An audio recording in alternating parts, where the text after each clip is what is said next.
आप लोग यही सोच रहे होंगे ना कि ये मिठाई बनाने में बहुत मुश्किल होगी, लेकिन बिल्कुल नहीं। जितना ये आसान देखने में लग रहा है ना, बनाने में भी उतनी ही आसान है। एक बार ज़रूर से ट्राई कीजिएगा। तो मैं कैसे बनाई हूँ चलिए आपको बताती हूँ, पूरे वीडियो में बने रहिएगा।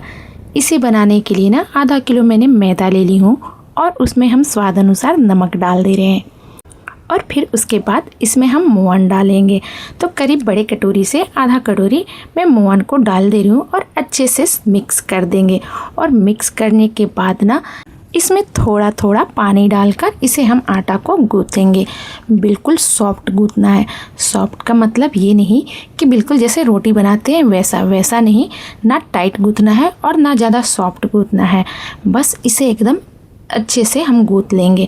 तो थोड़ा थोड़ा पानी डालेंगे ताकि ये गीला ना होके और अच्छे से एकदम सॉफ्ट आटा गूँथकर हम तैयार करेंगे। अभी इसमें थोड़ा सा और पानी की ज़रूरत है, तो थोड़ा सा और पानी मैं ले लेती हूँ और अच्छे से मिक्स करके इसे अच्छे से मलेंगे ताकि ये डो जो है ना बिल्कुल एकदम सॉफ्ट तैयार होके।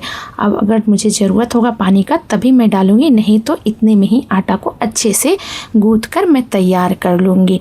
तो चलिए अब इसे मिक्स करते हैं अच्छे से, हाथों से मसल कर इसे खींच कर और इसे गूँथ लेते हैं। थोड़ा सा और पानी मैं ले लेती हूँ और इसके बाद अब मैं थोड़ा सा भी पानी नहीं डालूँगा और इसे हाथों से खूब मसल कर बिल्कुल इसे सॉफ्ट हम तैयार कर लेते हैं। और इसे जितना हम मलेंगे ना तितना एकदम सॉफ्ट और मुलायम ये आटा गूँथ कर तैयार हो जाएगी। तो ये मेरे आटे अब गूँथ कर तैयार हो चुके हैं और देखने में भी बिल्कुल चिकना और सॉफ्ट हुआ है। तो चलिए अब इसे मैं साइड में रख देती हूँ 10-5 मिनट के लिए ढककर रेस्ट के लिए। और 10-5 मिनट के बाद ना फिर इसे हम आटे को ले लेंगे। तो इसके नमक जो थे ना वो पानी छोड़ के इसमें दाने दाने हो गए हैं। तो अच्छे से फिर से थोड़ा सा मिक्स कर लेते हैं और मिक्स करके इसे हम साइड में रखते हैं और बेलन और चकला को ले लेते हैं और फिर उस आटे में से ना रोटी के साइज के हम पेड़े आकार में कट कर लेते हैं और इसे हम रोटी की तरह ही बिल्कुल पतली बेल लेते हैं, बेल कर तैयार कर लेंगे। लेकिन बिल्कुल गोल नहीं, थोड़ी सी लंबी साइज में हम इसे बेलेंगे। लेकिन बेलेंगे ना तो बिल्कुल पतली बेल कर तैयार करेंगे सभी तरफ से। ये नहीं कि कहीं मोटी हो जाए और कहीं पतली हो जाए, सभी को एक साइज में एक बराबर सभी तरफ से बेल कर तैयार कर लेंगे। तो ये अब बिल्कुल मेरी रोटी बड़े साइज में बेल चुके हैं। तो अब इसे थोड़ा सा और लंबा कर लेते हैं और करने के बाद ना इसे कट करेंगे। और इसके बाद ना ये बिल्कुल आसान सी है, आप एकदम आसान से बना सकते हैं। तो चलिए अभी रोटी बेल चुके हैं। अब इसे काटने के लिए हम लोग एक छुरी ले लेते हैं।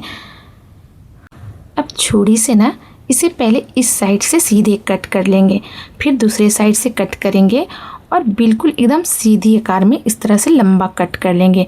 अब दोनों साइड से थोड़े थोड़े इसे कट कर लेंगे और इस तरह से पूरी की पूरी हम ट्रायंगल में कट कर लेंगे।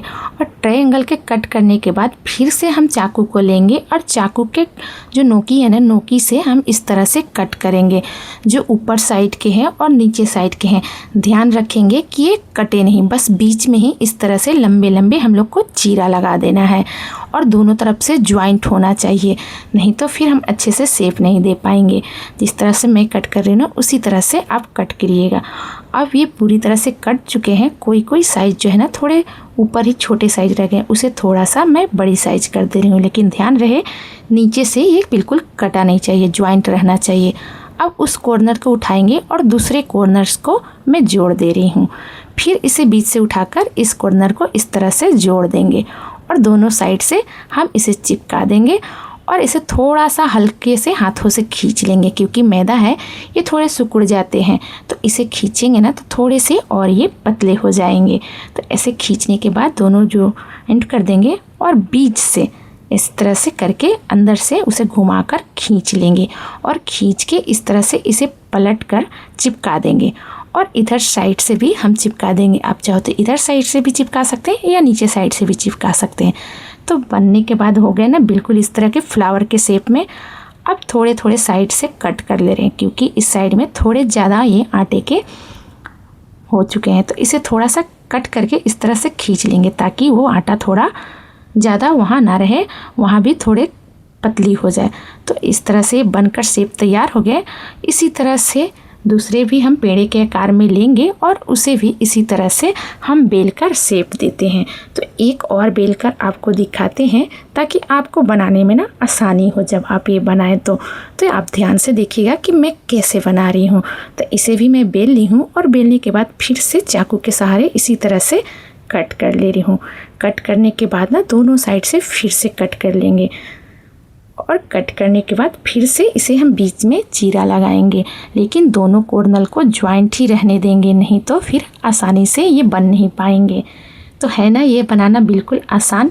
तो इस तरह से मैं चीरा लगा ली फटाफट, और लगाने के बाद ना फिर उस कॉर्नर को उठाएंगे, एक कॉर्नर को, और दूसरे कोने से ज्वाइंट कर देंगे। फिर बीच वाले को उठाकर इस कोने से हम जोड़ देंगे और हल्के से खींचेंगे, और खींचने के बाद इसे फिर से इस तरह से हम एक दूसरे से चिपका लेंगे, लेकिन पहले हम बीच से हटा लेते हैं। देखिए आपको ध्यान रहे, ताकि इसलिए मैं बीच से हटाकर बीच से ही इसे लेना है, तब ये डिज़ाइन अच्छी बन पाएगी। और इस तरह से इसे कर लेंगे और दोनों साइड से हम इसे फोल्ड कर देंगे।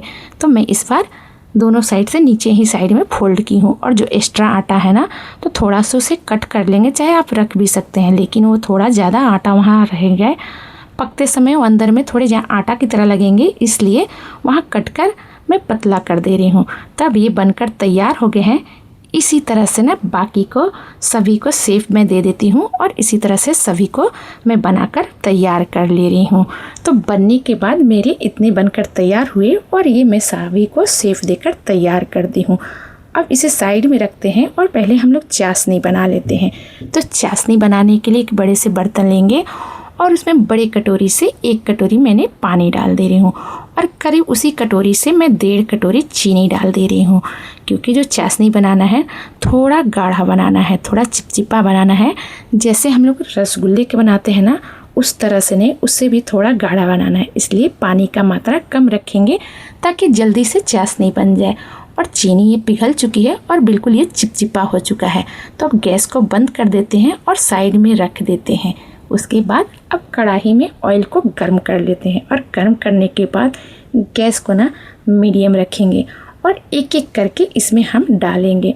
और डालते ही ना जैसे धीरे धीरे ये फ्राई होंगे ना, अपने आप तेल के ऊपर ये तैरने लगेंगे। तो देखिएगा मैं जैसे डाल के इसे छोड़ दूँगी ना इसे मैं छेड़ूंगी बिल्कुल नहीं, ना हिला डोला करूँगी, ये अपने आप ना पकेंगे और फ्राई होंगे और धीरे धीरे ऊपर एकदम आने लगेंगे। अगर गैस को आप हाई रखोगे ना तो ये जल्दी तो फ्राई हो ही जाएंगे, लेकिन जो क्रंचीपन रहती है ना वो कम हो जाएंगे। तो आप चाशनी के बाद में डाल के निकालोगे ना जब, तो अंदर से ना क्रंची रहेगी और ऊपर से ये सॉफ्ट बनती है। तो चलिए देखिए कैसे ये ऊपर तैरने लगे हैं, तेल के ऊपर दिख रहे हैं ना। अब इसे हम लोग धीरे धीरे उलट पलट कर देते हैं, और उलट पलट के ना इसे हम अच्छे से गोल्डन फ्राई होने तक फ्राई कर लेंगे। तो चलिए इसे देखिए हल्के हल्के कलर भी आ चुके हैं, हल्के हल्के गोल्डन हो चुके हैं, लेकिन इसे हम और गोल्डन करेंगे। और इसे फ्राई ना पूरी तरह से हम मीडियम आंच पे ही करेंगे, हम बिल्कुल हाई नहीं करेंगे। तो चलिए इसे फ्राई कर लेते हैं, और फ्राई करके फिर इसे हम निकाल लेंगे, और इसे ना गर्मा गर्म ही हम चाशनी के अंदर डालेंगे। तो चाशनी ना बहुत अच्छे से इसके अंदर घुस जाते हैं। तो चलिए अब अच्छे से फ्राई हो चुके हैं, थोड़ा सा और इसे मैं फ्राई कर लेती हूँ, फिर इसे हम निकाल लेते हैं। लेकिन इसे उलट पलट कर थोड़ा सा और हम क्रंची कर लेते हैं, बिल्कुल थोड़ा सा हल्का सा और गोल्डन कर लेते हैं। और गोल्डन करने के बाद चलिए इसे अब हम निकाल लेते हैं, सभी को अच्छे से निकाल लेंगे ताकि एक्स्ट्रा जो ऑयल है ना निकल जाए। और इसे निकालने के बाद थोड़ी देर इसी तरह से रखेंगे, और फिर गर्मा गर्म चाशनी के अंदर ही इसे डाल देंगे, और तब तक छोड़ देंगे जब तक दूसरे साइड में कढ़ाई में हम फ्राई होने के लिए डाल देते हैं बाकी के। इसे जब तक फ्राई हो रहे हैं धीरे धीरे, तब तक उसे चाशनी के अंदर ही हम रहने देंगे। जब इसमें हल्के हल्के गोल्डन होने लगे ना, तब उसे चाशनी से निकालेंगे, और फिर इसे निकालकर उस चाशनी के अंदर हम डाल देंगे। अब उधर तब तक मेरे हल्के हल्के गोल्डन हो रहे हैं, और गोल्डन होने के लिए छोड़ दे रहे हैं, तब तक ना इसे हम चाशनी के अंदर से इस तरह से निकाल लेंगे। ज़्यादा रखेंगे ना तो अंदर से बिल्कुल सॉफ्ट हो जाएगा, तो इसलिए इसे निकाल ले रहे हैं ताकि ऊपर ये चाशनी से सॉफ्ट हो गए और अंदर से ना बिल्कुल क्रंची रहते हैं। तो चलिए इसी तरह से एक एक करके हम इसे निकाल लेंगे। चाशनी जो है, जो एक्स्ट्रा चाशनी है उसके अंदर इस तरह से निकाल देंगे और सभी को इसी तरह से निकालने के बाद ना इसे थोड़ा सा हम गार्निश कर देंगे। बारीक कटी हुई काजू या बादाम जो भी हो उस तरह से बारीक कट करके हम ले लेंगे और इस पे हल्के हल्के इस तरह से डाल देंगे। चाशनी है ना, अभी ये बिल्कुल जमी नहीं है, सूखी नहीं है मतलब, तो इसके ऊपर हम डालेंगे ना तो ये आसानी से चिपक जाएंगे। और जैसे जैसे ये ठंडी होगी ना चाशनी, तो ऊपर से चाशनी बिल्कुल सूख जाएंगे, तो आप डालोगे तो बिल्कुल नहीं चिपकेगा। अब उस पर डेकोरेट करते करते ये भी मेरे फ्राई हो चुके हैं और इसे भी चाशनी के अंदर इसी तरह से डाल देंगे और उसे भी इसी तरह से छोड़ के निकाल देंगे और बाकी के इसी तरह से फ्राई करेंगे। और इसे निकालने के बाद इसी तरह से सभी को मैं डेकोरेट करके बना लूँगी। तो ये मेरी मिठाई आपको कैसी लगी? अच्छी लगी तो लाइक कमेंट तो ज़रूर से कीजिएगा, अपना फीडबैक ज़रूर से मुझे बताइएगा कि आपको कैसी लगी और एक बार ज़रूर से आप ट्राई कीजिएगा, बिल्कुल ये आसान है।